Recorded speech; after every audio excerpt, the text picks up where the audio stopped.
She drained my $95,000 savings and planned to walk down the aisle like nothing happened. But I had a little surprise for her. One that would stop her wedding dead in its tracks. Emma and I had been inseparable since high school. Sleepovers, late night, talks celebrating every milestone together. She wasn't just my best friend, she was my chosen sister. When I got my first real job, Emma was the first person I told. When she got engaged, I cried tears of joy for her. I had no secrets. Or so I thought. I'd been saving for years, every extra shift, every tax refund, every bonus, all going into a dedicated account for my dream home. $95,000. My pride. My future. Then, one morning, while checking my bank balance, I froze. My account wasn't just low, it was empty. I thought it had to be a glitch. I called the bank, my voice trembling. They told me the withdrawals had been made over several weeks, all transferred to an account under Emma's name. My best friend, the woman I trusted with my life, had been stealing from me the whole time we'd been planning her wedding. I called Emma immediately. My hands shook so badly I almost dropped my phone. She picked up, sounding cheerful. She was finalizing flowers for her wedding. I didn't bother with small talk. Emma, where's my money? Silence. Then a sigh. Oh, that I was going to tell you. I borrowed it. I needed to pay deposits for the venue and dress. You have a good job, you'll save it back. Her tone was so casual it made my stomach twist. Borrowed? You drained my entire life savings.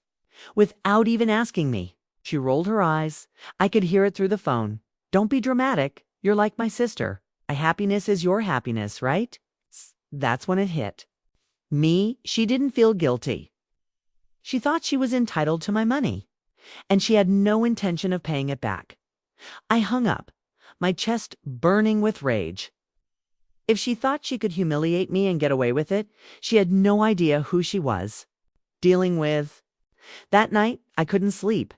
Memories of our friendship kept replaying all the times I'd paid for her meals when she was broke. The vacations I'd covered, the gifts I'd splurged on. This wasn't just theft. It was years of manipulation. I dug deeper.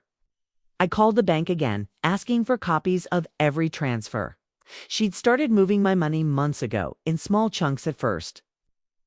Then in massive withdrawals as the wedding got closer. And it wasn't just for the wedding. There were receipts, expensive dinners, luxury spa days, a designer handbag. She was living the high life. With my future. The worst part. The maid of honor, her cousin, texted me an invite to Emma's bridal shower the next weekend. A party paid for with my money.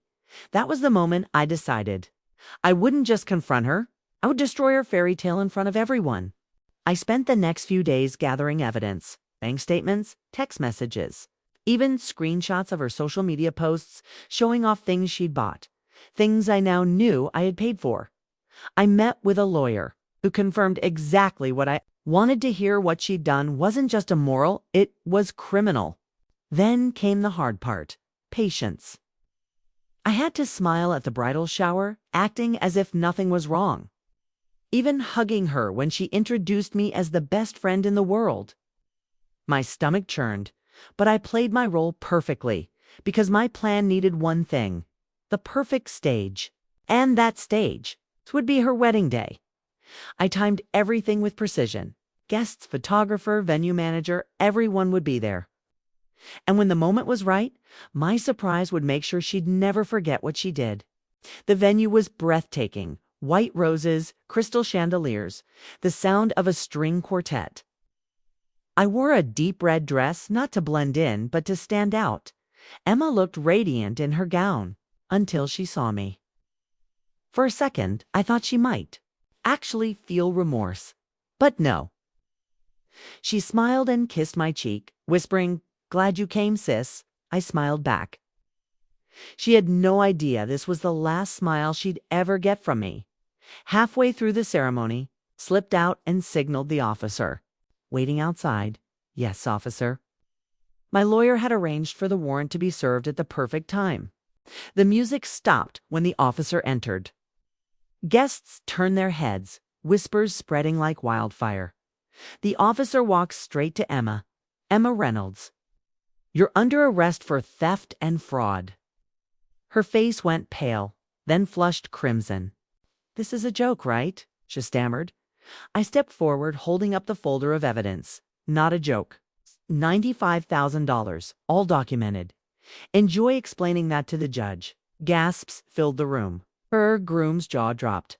He looked at me, then at her, then stepped back as if she were contagious. The officer cuffed her right there in front of everyone. White roses and crystal chandeliers suddenly felt like the set of a crime drama. The gossip spread through town in hours. Videos of Emma being escorted out in her wedding dress went viral. She ended up with a criminal record, lost her job, and from what I heard, her fiancé never spoke to her again. As for me, I got my money back through the court order, but more importantly, I got my peace.